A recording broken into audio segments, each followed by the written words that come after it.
एक क्रिमिनल बनना भी कोई आसान काम नहीं है और एक क्रिमिनल ऑर्गेनाइजेशन चलाना तो उससे भी कठिन काम है। हम सब ने डी कंपनी, माफिया, गॉडफादर के बारे में तो सुना ही है। ये सब बुरे काम कर कर आगे बढ़े हैं और इतना पैसा कमाया है जिसकी कोई गिनती भी नहीं है।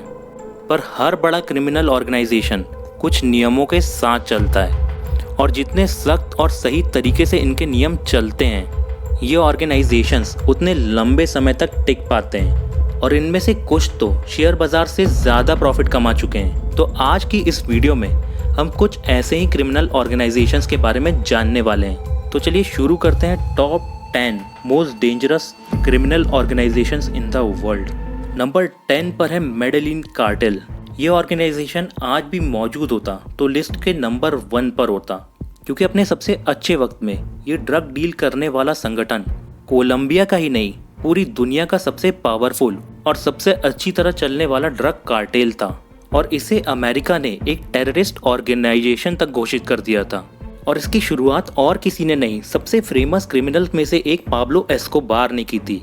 और इस पर बनी सीरीज नार्कोस को आप में से कई लोगों ने नेटफ्लिक्स पर देखा ही होगा। बताया जाता है कि एक बार पुलिस से भागते वक्त जब ये अपने एक ठिकाने पर जाकर छुपा था, तब इसकी बेटी को ठंड लगने पर इसने उसे गर्मी पहुंचाने के लिए करीब $2 मिलियन यानी कि 15 करोड़ रुपए सिर्फ आग में झोंक दिए थे। इस बात से आपको इसके अमेरिका का अंदाजा तो लग ही गया होगा। और अमेरिका में पाब्लो के नाम से ही इसकी अनलिमिटेड दौलत की कहानियां शुरू हो जाती हैं। और मेरा यकीन कीजिए, ये सिर्फ कहानियां नहीं हैं। पाब्लो ने अपने ड्रग बिजनेस की शुरुआत 20-22 साल की उम्र में मेडेलिन, कोलंबिया से की थी। इसकी ऑर्गेनाइजेशन की सालाना कमाई $20 बिलियन यानी करीब 158,000 करोड़ रुपए के आसपास थी। और ये ऑफिशियल फिगर्स हैं, सच में तो कोई इसकी कमाई कभी कैलकुलेट ही नहीं कर पाया। और ये लोग कोकीन की स्मगलिंग, पॉलिटिशियन के लिए मारकाट और पूरी दुनिया की नायाब चीजों को इलीगल तरीके से बेचकर कमाई करते थे। और इस ग्रुप में सिर्फ पाब्लो इकलौता बिलियनर नहीं था, इसमें और भी कई बिलियनर्स शामिल थे। नंबर 9 कैमोरा, एक ऐसी ऑर्गेनाइजेशन जिसका कोई एक लीडर ही नहीं है, पर फिर भी ये हर साल $5 बिलियन से भी ज्यादा का बिजनेस कर रही है। और ये सवाल कई लोगों को बड़ा अजीब लगेगा, पर कैमोरा कार्टेल के लिए ये सारा खेल लेगेसी, रिस्पेक्ट और एक स्ट्रॉन्ग क्रिमिनल स्ट्रक्चर का है, जिससे ये आज तक इटली में एक मजबूत पकड़ बनाए हुए हैं। कैमोरा कार्टेल अर्ली 1600s में शुरू हुई थी और इसे कई अलग अलग छोटे छोटे क्रिमिनल्स ने मिलकर बनाया था, जिनका सिर्फ एक गोल था, ढेर सारा पैसा कमाना। पर 1800 शताब्दी आते आते बहुत से पॉलिटिशियंस इस कार्टेल को सपोर्ट करने लगे अपना काम निकलवाने के लिए और अपने कॉम्पिटिटर्स को मरवाने के लिए। और इसी चेंज के साथ साथ कैमोरा कार्टेल का मकसद भी बदल गया। अब उन्हें सिर्फ पैसा नहीं, पावर की भी भूख बढ़ने लगी। और इतनी पावर के साथ अगर इलीगल एक्टिविटीज होंगी जैसे गैम्बलिंग, ह्यूमन ट्रैफिकिंग, ड्रग्स और ये सब ज्यादा हो जाने पर वही गवर्नमेंट जो इनको सपोर्ट कर रही थी इनके खिलाफ हो गई। पर तब तक ये ग्रुप इतना बड़ा और पावरफुल हो चुका था कि इन्हें रोक पाना नामुमकिन हो गया। और अब ये ग्रुप पूरी दुनिया में अपने पैर फैला चुका है और इटली में तो ये बेहद ज्यादा पावरफुल है। Number 8 Sinaloa cartel. ड्रग का धंधा सबसे प्रॉफिटेबल धंधों में से एक है। ये बात तो हम सभी जानते हैं कि इसमें कितना बेशुमार पैसा है और गवर्नमेंट्स को भी ये बात बहुत अच्छे से पता है। और जब आप मेडेलिन कार्टेल की इस बिजनेस की कमाई जान ही चुके हैं, तो मैं आपको अब दुनिया की one of the biggest cartel के बारे में भी बता दूं, जो है कुख्यात सिनालोआ कार्टेल। ऑफिशियल रिकॉर्ड्स में तो कहा गया है कि ये ऑर्गेनाइजेशन हर साल $3 बिलियन की कमाई करता है, पर ऑफिशियल रिकॉर्ड्स के पास कहाँ ही पूरी जानकारी होती है। और देखा जाए तो सिनालोआ कार्टेल दुनिया की सबसे बड़ी गैंग्स में से एक है और ये 60% से भी ज्यादा ड्रग्स की कमाई को कंट्रोल करता है। तो सीधा कैलकुलेशन है, दुनिया भर के ड्रग्स बिजनेस की कमाई कितनी होती है। ये आंकड़ा होता है $5 बिलियन से $500 बिलियन तक, यानी कि 3 लाख करोड़ रुपए से भी ज्यादा। अब आप खुद ही हिसाब लगा सकते हैं कि ये ऑर्गेनाइजेशन कितना कमा रही होगी। और इस कार्टेल की शुरुआत एल चापो गुज़मान ने किया था और इसकी जिंदगी भी बेहद ही इंटरेस्टिंग थी। अगर आप इस पर एक सेपरेट वीडियो चाहते हैं तो कमेंट्स में मुझे बता दीजिएगा। ये अपने कार्टेल का पूरा कंट्रोल जेल से और इवन पुलिस से भागते हुए भी बिना किसी दिक्कत के कर रहा था। और आप चाहें इसके कामों से नफरत कर सकते हैं, पर इसकी लीडरशिप क्वालिटी के तो आप भी फैन हो जाएंगे। नंबर 7, द्रंगैता। इटली को ऐसा तो ज्यादातर हॉलीवुड मूवीज में ऑर्गेनाइज्ड क्राइम का गढ़ दिखाया जाता है, और ये कई मायनों में सही बात भी है। और आपने इनका नाम द्रंगैता शायद नहीं सुना होगा, पर ये इटालियन माफिया के दुनिया भर के कनेक्शंस में सबसे खूंखार गैंग्स में से एक है, और इनकी सालाना कमाई पेपर्स के हिसाब से 4.5 बिलियन डॉलर्स है, और असल जिंदगी में इसका कोई हिसाब नहीं है। द्रंगैता एक इटालियन मॉब है जो कि 19वीं शताब्दी में कैलेब्रिया में शुरू हुआ था, और इनका भी एक सबसे बड़ा मेन बिजनेस कोकीन की तस्करी ही है, और साल दर साल ये यूरोप के सबसे बड़े कोकीन स्मगलर में से एक बन गए हैं। और इनकी सबसे खास बात ये है कि जहां हर गैंग में दुश्मनी होती है, इनके दुनिया के ज़्यादातर बड़े ऑर्गेनाइजेशंस के साथ काफ़ी अच्छे रिलेशंस भी हैं, और ये ज़्यादातर कंप्रोमाइज़ में विश्वास रखते हैं खून खराबे की बजाय। और यही खूबी इन्हें और ज़्यादा खतरनाक बना देती है, क्योंकि ये उन ऑर्गेनाइजेशंस के सपोर्टर बन जाते हैं और इन्हें ट्रेस कर पाना नामुमकिन हो जाता है कि ये किस गैंग के मेंबर्स हैं। और हाल ही में 200 साल पुरानी इस क्रिमिनल ऑर्गेनाइजेशन ने मनी लॉन्ड्रिंग में भी एंट्री कर दी है, ताकि ये अपने बिजनेस के लिए और ज़्यादा पैसे इकट्ठे कर पाए। वैसे अगर आपका कोई स्टार्टअप आइडिया है तो इन्हें कॉल कर लीजिएगा, बहुत पैसे हैं इन पर। मजाक कर रहा हूँ, मत करना, दिक्कत में पड़ जाओगे, ज़िंदगी बर्बाद हो जाएगी। नंबर 6 पर है यामागुची गुमी। याकुज़ा के बारे में तो आप सबने सुना ही होगा। ये जापानीज माफिया को दिया हुआ नाम है, और जैसे काओरा इटालियन माफिया का पार्ट है, वैसे ही यामागुची गुमी जापानीज याकुज़ा का हिस्सा है। और जो भी लोग जापान में इन्हें जानते हैं उन्हें पता है कि इस ऑर्गेनाइजेशन के लिए सबसे बड़े इनके सिद्धांत हैं a lot of honour among thieves. ये इतने ज़्यादा स्ट्रिक्ट हैं कि अगर गलती से भी आपने इनके बनाए नियम को तोड़ दिया तो आपको सालों से चली आ रही एक प्रथा का हिस्सा बनना होगा, जिसे युबित्सुमे कहा जाता है, जिसका सीधा मतलब होता है आपको अपनी एक उंगली कटवानी होगी और अपनी गलती का पश्चाताप दिखाना होगा।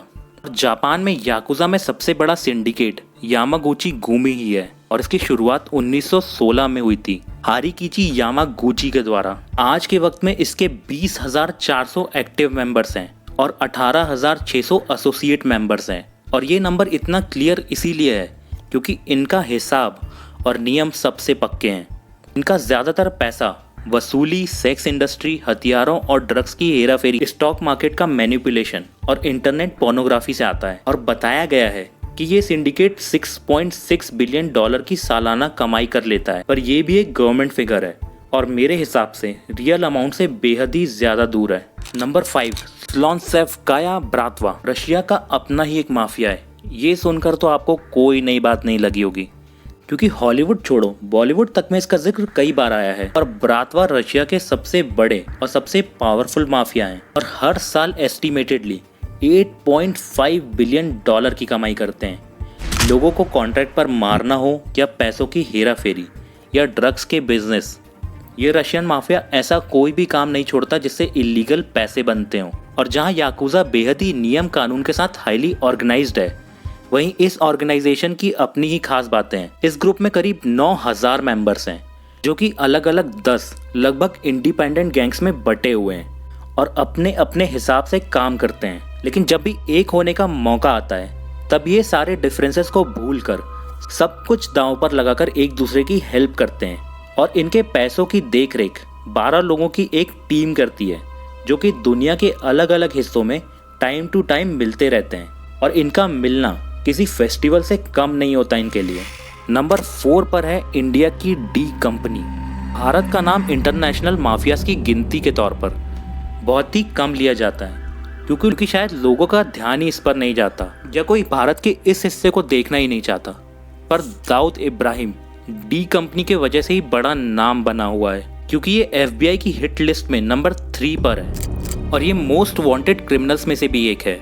इसके टेररिस्ट एक्टिविटी और ऑर्गेनाइजेशन को दिए जाने वाले सपोर्ट की वजह से 70 के दशक में मुंबई में शुरू हुआ इसका क्रिमिनल ऑर्गेनाइजेशन, जो कि हीरोइन और गांजे की सप्लाई से शुरू हुआ था, पर वक्त के साथ साथ ये टेररिस्ट की फंडिंग में बदल गया। और ये क्रिमिनल ऑर्गेनाइजेशन सालाना कम से कम 6.8 बिलियन डॉलर्स यानी कि 500,000 करोड़ रुपए की कमाई करता है। और दाऊद छुपने में बेहद ही तेज है। ये इतनी अच्छी तरह से अपने आप को छुपा कर रखता है कि 1993 मुंबई बम ब्लास्ट के बाद से ना ही इंटरपोल, CIA और ना ही FBI इसे ढूंढ पाई है। भारतीय एजेंसियां भी इस काम में सालों से लगी हुई हैं, पर इसका कोई सुराग नहीं है और ये आज भी अपना काम छुपकर बड़े ही आसानी से चला रहा है। नंबर 3, ला कोसा नॉस्ट्रा। आपको गॉडफादर मूवी या इसका बैकग्राउंड साउंड तो याद ही होगा। म्यूजिक सुनाई दे रहा है ना बैकग्राउंड में, मुझे तो नाम सुनाई देते ही देने लगा। और क्रिमिनल गैंग की बात की जाए तो इससे ज़्यादा मशहूर शायद ही कोई क्रिमिनल ऑर्गेनाइजेशन होगा और इन्हें सिंपली माफिया ही कहा जाता है। इसकी शुरुआत 1800s में सिसिली, इटली में हुई थी। लोगों का ये मानना है कि ये बस एक प्रिजन गैंग की तरह शुरू हुआ था और कुछ ऐसे लोग जिनकी सोच एक दूसरे से मिलती जुलती थी वो इसमें जुड़ गए थे और सालों से ला कोसा नॉस्ट्रा अलग अलग जेल से गांव तक और फिर उठकर बड़ी बड़ी जगहों में पावर में आया। और इसका बहुत बड़ा रीज़न उस वक्त की पॉलिटिकल कमजोरी भी थी। इस ऑर्गेनाइजेशन ने अपोजिशन गवर्नमेंट के साथ कंधे से कंधा मिलाकर काम किया, जैसे बड़े बड़े लीडर्स का मर्डर और अलग अलग तरीकों से पॉलिटिकल मतलब निकाले जा सकें।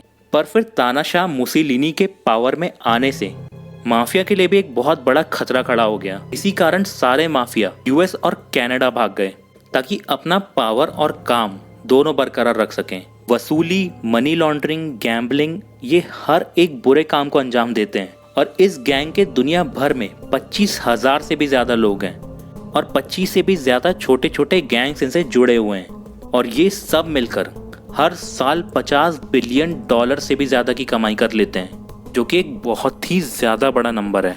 नंबर 2 पर है गल्फ कार्टेल, दुनिया की सबसे पुरानी क्रिमिनल ऑर्गेनाइजेशन में से एक। मैक्सिको की ये क्रिमिनल ऑर्गेनाइजेशन इस लिस्ट में अपनी जगह डिजर्व करती है। ये दुनिया में होने वाले हर एक बुरे काम को अंजाम देती है। पैसों की हेराफेरी, ड्रग्स, लोगों की तस्करी, और इनकी शुरुआत मैक्सिको से हुई है, तो ड्रग्स ही इनका सबसे बड़ा सोर्स ऑफ इनकम है और ये US और यूरोप की ड्रग्स प्रॉब्लम का सबसे बड़ा हिस्सा भी है। ड्रग्स के साथ साथ इन्हें जाना जाता है बड़े बड़े हाई प्रोफाइल किडनैपिंग और मर्डर्स के लिए और ये बहुत ही ज़्यादा वायलेंट क्रिमिनल ऑर्गेनाइजेशन है और अपने रास्ते में आने वाली हर चीज़ को मिटा देने वाली सोच रखते हैं। और सिनोलोआ कार्टेल की ही तरह ये भी सबसे ज़्यादा नुकसान उठाते हैं एंटी ड्रग्स एजेंसीज के कारण, पर फिर भी ये हर बार किसी न किसी तरह से बच निकलते हैं। और इस सब के बाद भी इनकी सालाना कमाई $9.9 बिलियन है और यही इन्हें one of the richest criminal organisations भी बना देता है, जो कि अकेले काम करते हैं मैक्सिको या अंग्रेजों के लिए मेहिको से। नंबर 1 पर है द ट्रायड्स। ये दुनिया की सबसे ऑर्गेनाइज्ड और सबसे खतरनाक क्रिमिनल ऑर्गेनाइजेशन है। ये हांगकांग, मकाऊ और ताइवान जैसे इलाकों से अपने कामों को अंजाम देते हैं, लेकिन आज के वक्त में ये south Africa, United states, Britain, Russia और साउथ अमेरिका में फैल चुके हैं और इनका सबसे मेन काम है लोगों की तस्करी करना। और ये हर साल कम से कम 1 लाख से भी ज़्यादा लोगों की तस्करी करते हैं। ये बेहद ही भयानक और डरावना नंबर है और ये हर एक वो काम जो इनके हाथ आ जाए उसे अंजाम देने से नहीं कतराते हैं। ये ज़्यादातर डिसेंट्रलाइज्ड हैं, मतलब इनका कोई भी एक बॉस नहीं है और इसी वजह से ये इतने खतरनाक हैं। इसी वजह से इन्हें ख़त्म कर पाना लगभग नामुमकिन है, क्योंकि इस संगठन का एक छोटा मोटा गुंडा भी किसी बॉस की तरह ऑपरेट करता है। इनके पास इतनी ज़्यादा पावर होती है और किसी को भी आज तक ये नहीं पता चल पाया कि इनका पैसा कैसे घूमता है, पर हम ये जानते हैं कि इनके पास अपार पैसा है। तो दोस्तों, आप इनमें से किस ऑर्गेनाइजेशन के बारे में पहले से जानते थे और क्या दाऊद को कोई एजेंसी कभी पकड़ पाएगी? हमें कमेंट्स में ज़रूर बताइएगा। मिलते हैं अगले किसी इंटरेस्टिंग टॉपिक के साथ। तब तक के लिए खुश रहिए, मज़े कीजिए। Thank you for listening. Bye bye.